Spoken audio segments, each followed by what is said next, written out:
Welcome to Saranya's kitchen. ഞാനിന്നിവിടെ ഒരു റാഗി സ്മൂത്തിയാണ് പരിചയപ്പെടുത്തുന്നത്. ഒരുപാട് ന്യൂട്രീഷ്യസും ഹെൽത്ത് ബെനിഫിറ്റ്സും ഒക്കെയുള്ള ഒരു സ്മൂത്തിയാണിത്. റാഗി നമ്മുടെ ബ്ലഡ് ഷുഗർ ലെവൽ കൺട്രോൾ ചെയ്യാനും വെയിറ്റ് കുറയ്ക്കാനൊക്കെ ഒരുപാട് ഹെൽപ്പ് ചെയ്യുന്നുണ്ട്. അതിനായിട്ട് നമ്മൾ ആദ്യം ചെയ്യേണ്ടത് pumpkin seed, melon seed, sunflower seed, അങ്ങനെ നമുക്ക് എന്തൊക്കെ സീഡ്സ് ഉണ്ടോ നമുക്കതൊക്കെ ഒരു ബൗളിലാക്കുക. എന്നിട്ട് നമ്മൾ കുറച്ച് ആൽമണ്ടും കൂടെ ചേർത്തിട്ട് കുറച്ച് ഡേറ്റ്സും ഒരു 3-4 ഡേറ്റ്സും ചേർത്തിട്ട് പാലൊഴിച്ച് നമ്മൾ കുറച്ച് നേരം കുതിർക്കാൻ വയ്ക്കുക. ഒരു 15-20 മിനിറ്റോളം അത് നമ്മൾ കുതിർക്കണം. എന്നിട്ട് നമ്മൾ ഇനി ചെയ്യേണ്ടത് ബൗളിൽ ഒരു 3 ടേബിൾ സ്പൂൺ റാഗി ചേർക്കുക. കുറച്ച് വെള്ളം കൂടെ ചേർത്തിട്ട് നമ്മൾ കട്ടയൊന്നും ഇല്ലാണ്ട് നന്നായിട്ട് ഒന്ന് മിക്സ് ചെയ്തെടുക്കുക.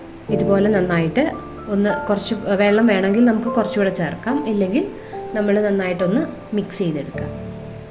അത് കഴിഞ്ഞിട്ട് നമ്മൾ കുറച്ച് വെള്ളം ഒരു പാനിലേക്ക് ഒഴിക്കുക. അത് ഒന്ന് ചൂടായി വരുമ്പോഴേക്കും നമ്മൾ നേരത്തെ മിക്സ് ചെയ്ത് വെച്ചിരിക്കുന്ന റാഗി നമ്മൾ ചേർത്ത് കൊടുക്കുക. എന്നിട്ടിത് നമ്മൾ കുറുക്കിയെടുക്കണം. നമ്മൾ കുട്ടികൾക്ക് കുറുക്കൊക്കെ ഉണ്ടാക്കുന്ന പോലെ നമ്മൾ നന്നായിട്ട് കുറുക്കിയെടുക്കണം. ഇത്തിരി കട്ട ആയാലും കുഴപ്പമില്ല, നമ്മളത് മിക്സിയിൽ അരയ്ക്കാനാണ് ചെയ്യാൻ പോണത്. എന്നിട്ട് നമ്മളിത് തണുക്കാൻ വയ്ക്കുക. ഇനി എന്താ ചെയ്യേണ്ടത് വെച്ചാൽ ബ്ലെൻഡറിൽ നേരത്തെ കുതിർത്ത് വെച്ചിരിക്കുന്ന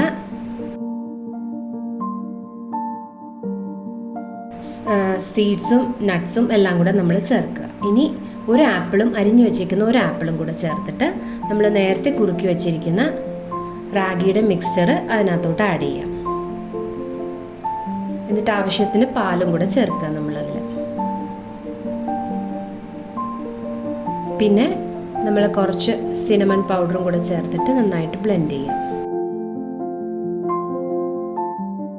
ഇത് വളരെ ടേസ്റ്റിയും ഹെൽത്തിയും ഒക്കെയുള്ളൊരു സ്മൂത്തിയാണിത്. നമുക്കിത് ബ്രേക്ക്ഫാസ്റ്റ് ആയിട്ടോ ഡിന്നറായിട്ടോ ഒക്കെ നമുക്കിത് ഉപയോഗിക്കാവുന്നതാണ്. വളരെ ഹെൽത്തിയാണിത്. അപ്പോൾ എല്ലാവരും ഇതൊന്ന് ട്രൈ ചെയ്ത് നോക്കൂ. അപ്പോൾ വീഡിയോ ഇഷ്ടപ്പെട്ടെങ്കിൽ എല്ലാവരും ലൈക്ക് ചെയ്യുക, കമൻറ്റ് ചെയ്യുക, സബ്സ്ക്രൈബ് ചെയ്യുക. Thank you.